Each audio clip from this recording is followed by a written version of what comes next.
name is Ellen Fisher. I live in the southwest corner of the city. My husband and I moved into our house March 23rd of 1974, almost 43 years ago. For 26 years, we had no problems, but we have had 3 floods since 2000. In the 2012 flood, as you can see from this picture, our house, which is right there, became an island in a lake with water coming up approximately 5 to 6 inches all around the foundation. There was literally not an inch of ground anywhere around my house.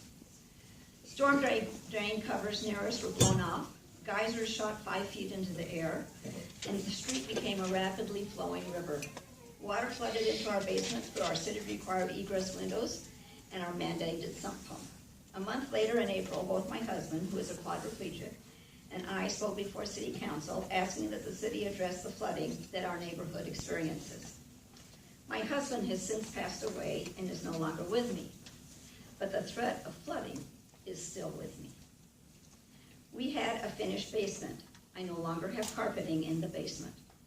Every time there is a bad storm, I worry that in spite of the thousands of dollars we invested in landscaping to mitigate the devastation left by a storm, that the changes we made won't be enough, and I will be left with the mess of a cleanup, costing both time and money.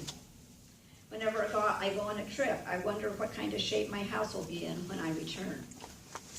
I was thrilled when the city responded to the pleas of my husband and me to address the flooding our neighborhood experiences by commissioning a study to see what could be done to alleviate the flooding.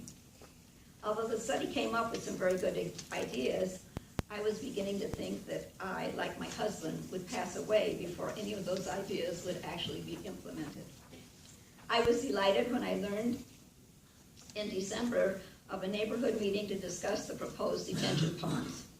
I was dismayed at the December meeting to hear the number of people who voiced objections to the proposed detention ponds. While I understand their concerns, this project must go forward. It is not a matter of convenience or cosmetics. It is a matter of necessity for my home and the homes of my neighbors around me. It would be wonderful not to have to worry about the integrity of my home every time there is a storm and every time I take a trip. I implore you to pass the resolution before you to petition the Washtenaw County Water Resources Commissioner for design and construction of stormwater management control measures for the Churchill Park Pond, so that my home is not turned again into an island when the next bad storm comes. Thank you, Brent.